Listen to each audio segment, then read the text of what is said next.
Hi, everyone, and welcome to the third annual Start Out Equity Summit.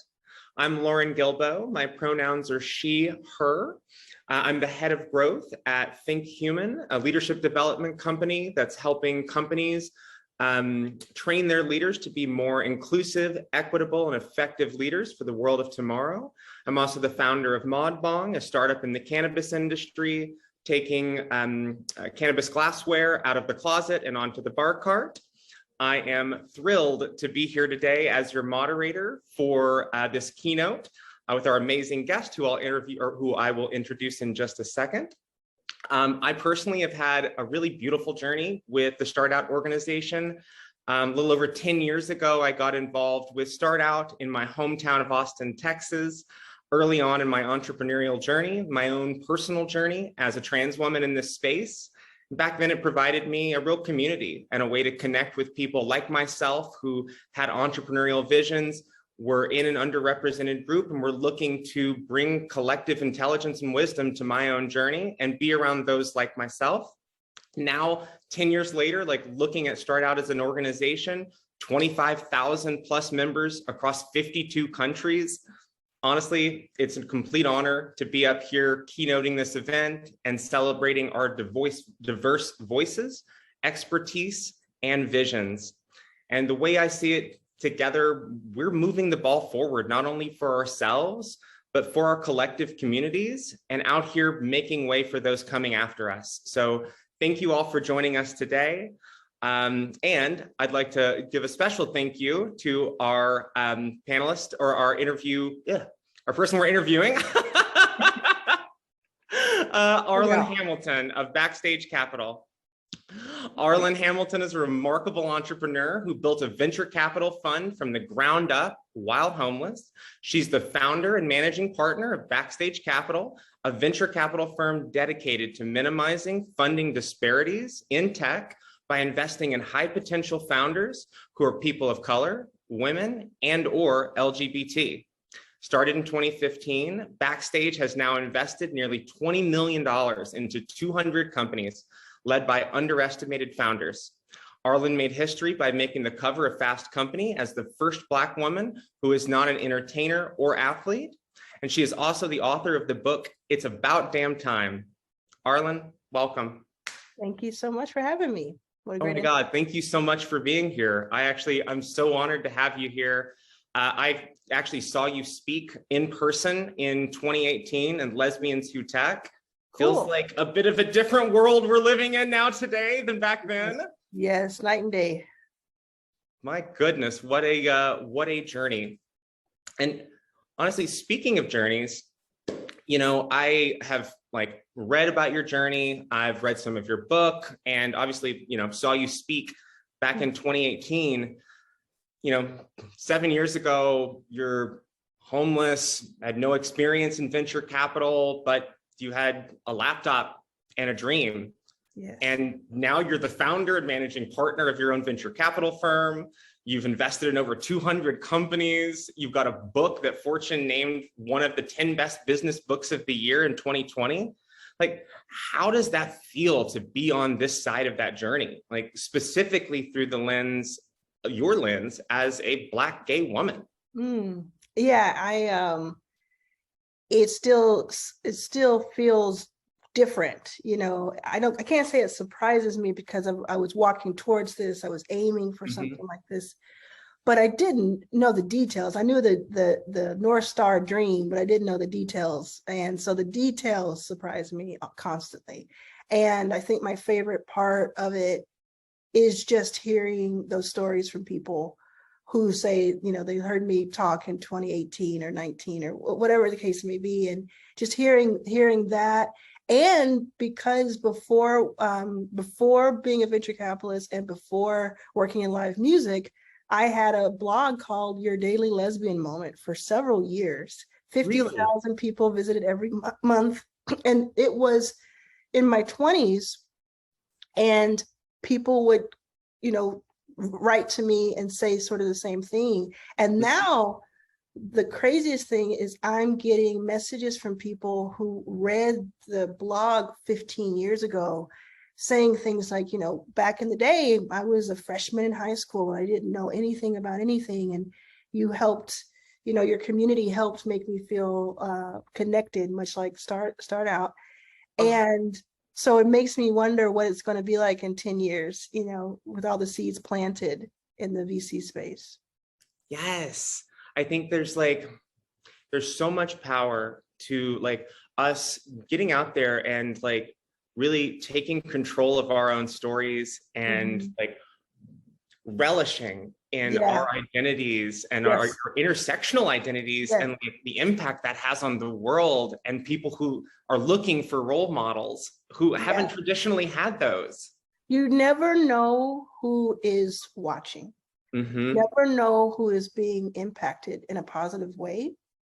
And that I've just learned that over and over and over again, to know that you could just say something one day, one sentence you could have, and you could be catching somebody on a day where that's the only sentence they needed to hear to keep going. And to know that that can happen every single day of your life. And by being just authentically yourself, you can make an impact. Like I used to, when I was doing the blog, one of the things that was important to me was to be real gay, real loud, because I just said, I wanted to speak for those who couldn't speak up, who couldn't do that, who couldn't afford to do that. And you see the fruit of that labor now with people coming back and saying, that representation meant the world. It does. It does, because once we see that and we see a path that's possible, you no longer like, I think I probably feel similar to you in a way, like the paths that I had to make throughout like my time as a trans woman in business felt like chopping through it with a machete. Like, no path like there. So you just got to kind of cut your own. But like, as we cut those paths, we clear it for those behind us to make it just a little bit easier and to like give a little bit of direction. Yeah, absolutely. And I love what you said too about your journey and your like your North Star. I think as like an entrepreneur, at least like as I've evolved on my entrepreneurial journey, I've tried to become less attached to how exactly I get there, and to just hold that North Star and be like, this is a long way and there's lots of different roads to get there. And like, how is that going to come? I think I was reading that it took about 2.5 years until you got your first yes and secured a seed investment to kick off your fund. Yeah, something like that. Yeah, I've been working on Backstage Capital for a decade, and we officially celebrate seven years in September. But I was working on it for almost 3 before then. So it took 2.5 years and really broke the whole time. Sometimes I was living out of a hotel room with my mom. Sometimes I was sleeping on the floor of the San Francisco airport. It wasn't, a breeze those 2.5 years. It felt much longer, but I knew that Backstage had to exist because the founders were there and they needed that backing and they were being overlooked. And I knew that I would get there if I kept going. Yeah. And how I think the thing that's so interesting to me, and I think one of the hardest things with an entrepreneurial journey, is keeping going. Like what did you do mindset wise, or how did you, I think, for all the other entrepreneurs that are, here at this conference, like, is there a word of advice for like how you keep moving through like the no's and the obstacles to get to that yes? Because I think that's what that's where a lot of us like drop off on a lot of our dreams. It's kind of like when people say that they're not brave because they were scared. And it's actually, that's what makes you brave, because you did it anyway. It wasn't easy. It's not the easiest thing to do, but you keep putting one foot in front of the other instead of, pretending that it was an easy path. Also forgiving yourself, like on a daily basis, pretty much, of what can be considered failure or a setback or not getting where you wanted to be. Just forgiving yourself for not being where you want to be. I think that helped me just be human and like have more patience, because if I put a timeline on it, of course I wanted it to happen faster because I was hungry, I need a place to live. Literally. But if I put a timeline on it and called it failure too soon, then I wouldn't have made it. And then I just thinking about what will happen when this works. Yeah. What gets to happen when this works. That's a huge siren call, rallying cry. That's huge, because all of these founders could be positively infected. There's COVID. Oh, not this day. Positively affected.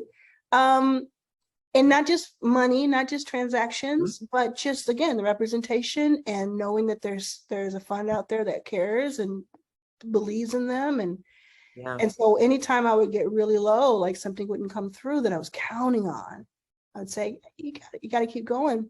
I last want to say, though, that it is okay to quit.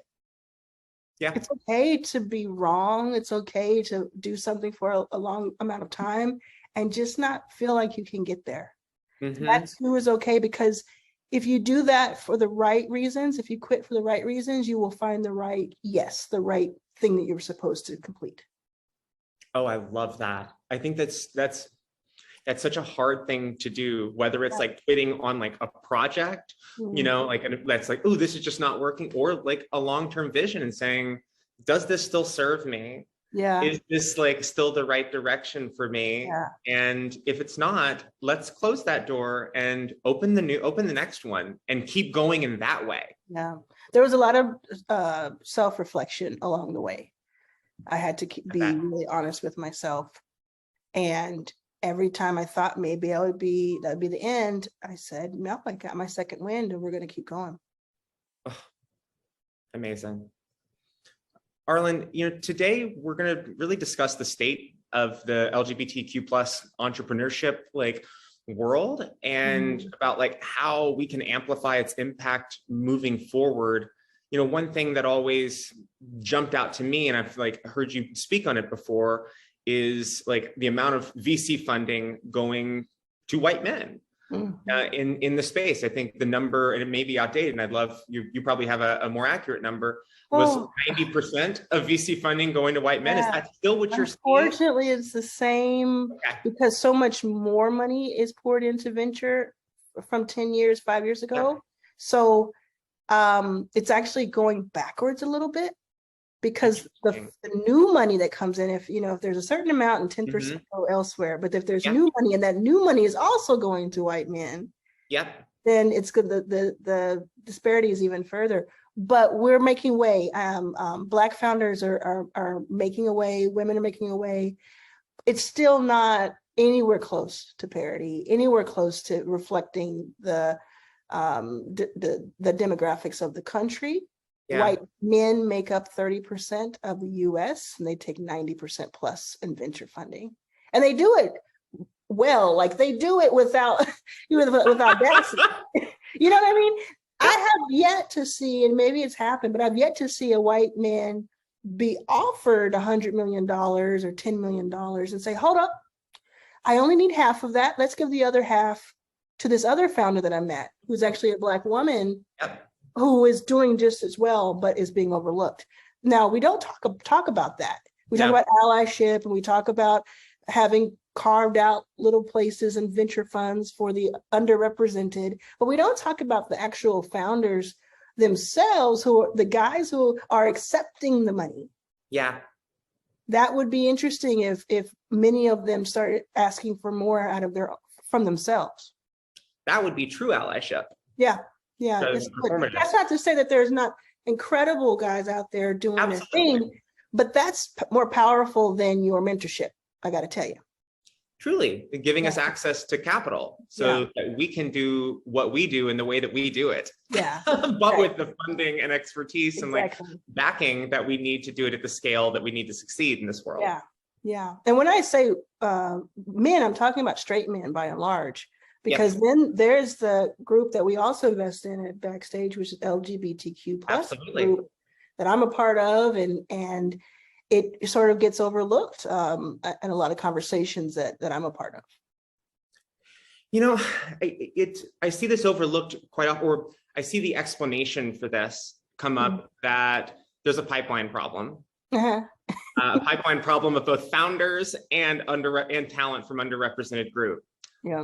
I don't believe that. I don't think you do. I'm curious, like, how are you finding your founders, particularly those in the LGBTQ community? Like, are you going looking in certain places? Are the founders in our community, like, obviously attracted to coming to you? Like, what's that landscape look like? How are you finding so many like great people to invest in and lift up? It's a combination. It's, you have to look. If you're at a place right now, maybe you're an angel investor, you're a VC funder, you're a family office, and you don't have the pipeline for any group. You have to create it. You have to go out there and look. They exist. We exist. You just have to go outside of your comfort zone, outside of your zip code, and make some effort. And go to organizations like Start Out, who are doing the work already. You don't even have to do a lot of work. You just go to where the work is being built and you kind of attract yourself to it. And then because of the years and years of doing that and going where the founders are and reaching out to them when I saw something really cool or having people send me stuff, now we're able to reflect the culture and the metrics and traction that they want to see from a fund, and the founders will come to us and send. I mean, every day of my life, I'm certainly pitched multiple times every day of my life, but there's a great pipeline of LGBTQ plus founders. Any particular kind of trends that you're seeing in like LGBTQ plus like founded companies? I guess it's the same as across. I think it's across the board with any underestimated founder. That's what we call our founders. Yeah, I love that, by the way. A lot of it is pain point stuff. So not all of it. Sometimes someone will just happen to be a gay man and they're running this other company, has nothing to do with that certain demographic. But by and large, what we're seeing from LGBTQ plus founders is a pain point of, is it tackling healthcare? Representative healthcare? Is it tackling representative finance? Is it something in the, let me represent myself clothing wise? Let me represent myself in the dating pool? Things that they saw a problem, they lived through a problem, and now they're trying to make it scalable to help other people while making money. And that across the board in our portfolio, you'll see that time and time again with different groups of people. They see that pain point. It's not that they have, which again is not a bad thing, it's just different. It's not that they have just said, I gotta start a company because I want to do XYZ. What should I figure out? It's more like, I've got this drive to fix something that is broken, but I can see a way and I want to figure it out. And those are my favorite types of companies that come to us. If they are working on something, I mean, my eyes glaze over if it's like, we've got a TAM of 25 billion and it's B2B, great, fantastic. But like, talk to me about how when you succeed, lives change. That's cool to me. And are other VCs in the space like embracing that kind of mentality, or is it really more of a like, the impact's fine, but how can you become a unicorn?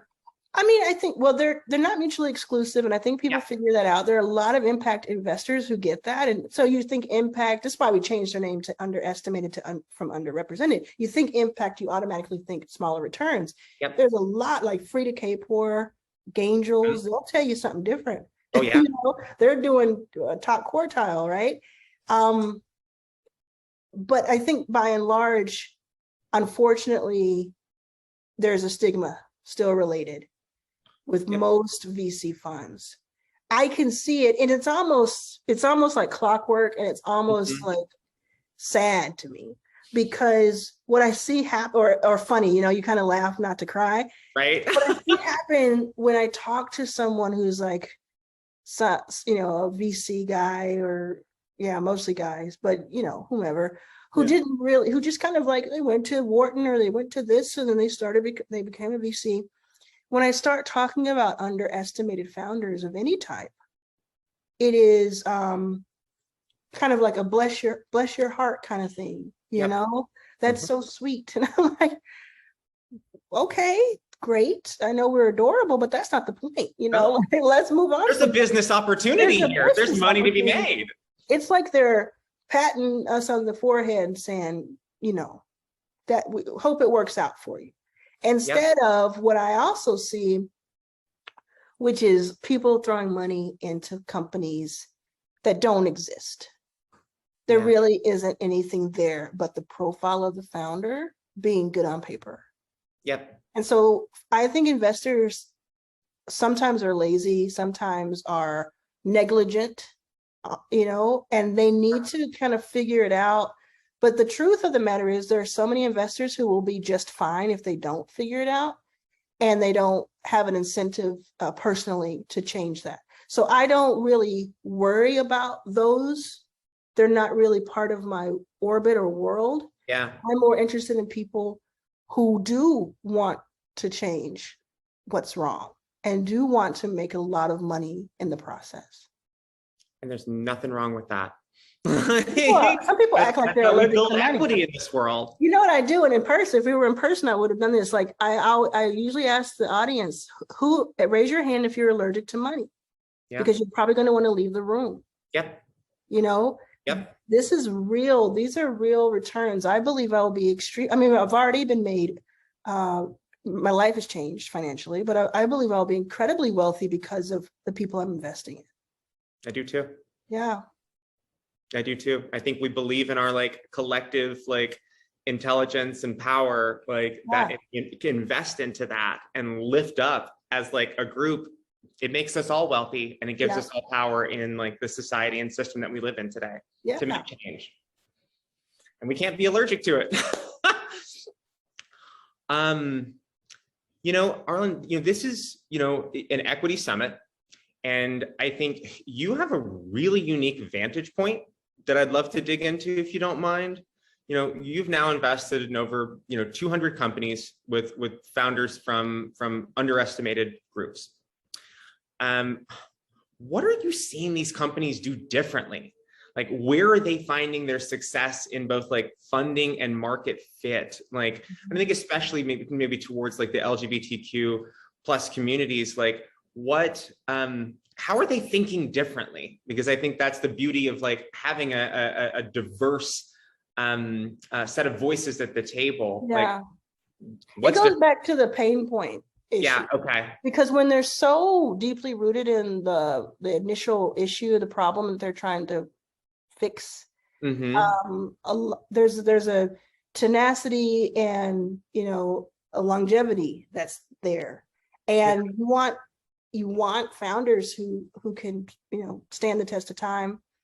And then if you think about what's another thing that's setting them apart is when we're hit with the recession type atmosphere, of course underestimated people are hit the hardest. Always. But you see people who are not underestimated running around like crazy because they're not used to this. We're used to it. That's really interesting. Yeah, we're used to it. So you have LGBTQ plus founders who have always made more out of what they have, always done more with less. And I think the networks are a little bit more underground, a little bit further and deeper, right? So when things get really rough, most people who have the haves, they usually shrink. They usually say, let me go back home. I'm not going to spend a lot of money. I'm not going to do any investments. I'm not going to even be nice and friendly and open my doors to people, because what if they take what I need? Yep. When you have people who have been working on that vibe their whole careers of let me figure out how to make $1 out of 10 cents. Mm-hmm. There's a thing about this, like, hey, we're all in this together. So let me pick up the phone for you. Let me make this connection. Here's this investor who I can already tell you is vetted. Yep. Well, treat us right. Because that's the same thing with healthcare. Like I walk into a gynecologist, I'm just, what craziness am I going to hear from this gynecologist about my orientation today, and so that, I think that network is what sets us apart. And just looking at life from a lens that's askew, a little bit different, a little less rose-colored. That's interesting. And like, it sounds like it's almost like, even though we are used to like fighting and like scrapping and like making a lot out of a little, it sounds to me like, and this is something I see in the queer community quite often, is like switching from a scarcity mindset to an abundance mindset, and that like, we will collectively make it through this. And by supporting each other. There's definitely infighting, that happens. Always. If you think, but I really think more so, by and large, what I see in those times, I see people handing people, here are the supplies that you need. Here's the information that you need. The people, I've had more homeless people offer to give me $1 if they think I don't have it than non-homeless people, Yeah. It's just something about it, something about living on this different frequency. Yeah, I think it is. I think when you are born outside or step outside of kind of the general like societal like norm in the area that you like participate in, you have to operate differently, which gives us, I think, a lot of advantages that I think traditional investors don't see or really understand because they haven't been a part of it. They haven't changed in that way. And I will say, I know we're running out of time, and I will say that for any founders, the best thing you can do, it's not going to be easy for anybody, across the board, but best thing you can do is like know your company, know what you're doing, know your numbers, know your competition, all of that.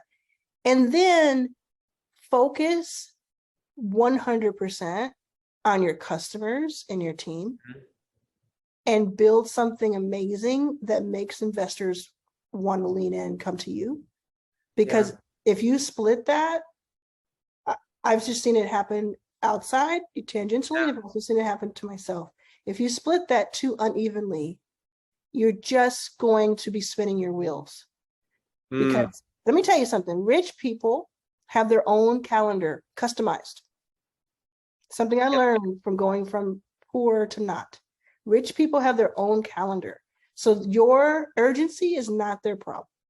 Yep. You don't need to be beholden to them and their timeline and what they want, and what they like, and what they think you can do. You have to go and do your thing and then attract them to you. That is so powerful, Arlen. That is so powerful. And it goes right into the last thing I wanted to chat with you about. We're on, I think, our last minute. So this is kind of perfect. Is something I read, I think you mentioned in an interview about your book. Your book inspires us to like defy other people's expectations and to become the role models that we've been looking for. And like, for me, this hit because I think, similar to your experience, I'm almost always the first and typically the only trans woman like in the room in a lot of business settings. And how do we as like LGBTQ plus entrepreneurs like really step into being our own role models and step into the power of like knowing we belong and deserve a seat at the table? Like, in this last minute, can you give any like nugget of wisdom of like how to do that as we like don't have those role models really yet? I'll just say that we do not have time for imposter syndrome because we don't have the luxury of it, the time. We don't have time for that put on us, right? We are in these rooms now, never be abused, never, get hurt. But if you're in these rooms and you're worried about, should I be here? I'm the only one. Just think about the doors that you're opening for other people. I say take us with you. I say take us into the rooms with you so they can feel powerful in those rooms because we're rooting for you. But also think about I call it loosening the pickle jar.